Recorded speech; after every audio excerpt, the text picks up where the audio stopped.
მაპატიეთ, რომ ყველას ვერ გეტყვით თუ როგორ მიყვარხართ და როგორ მინდა, რომ ყველა ბედნიერი იყოთ.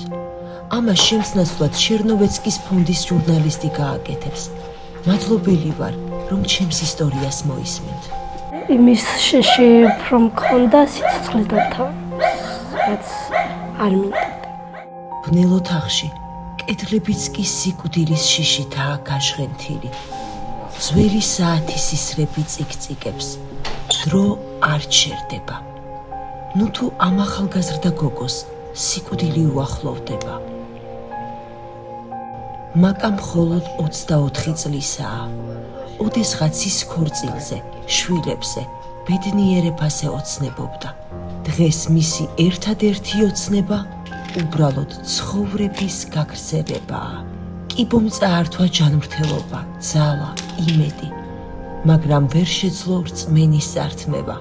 მაკას დედა ღამით ეზოში ტირის, მამა კი ტკივილს ღიმილს მიღმამალავს. მათ სახლში მომავალზე საუბარი არ არის. მხოლოდ მედიკამენტებსა და ანალიზებისთვის ფულზე. რადგან ახლა მხოლოდ ამას შეუძლია მაკას გადარჩენა. ყველაზე მცირე დახმარებაც კი მათთვის დიდი შანსია. ეს არის შანსი მაკასთვის, რომ კიდევ ერთხელ თქვას, მე უბრალოდ სიცოცხლე მინდა.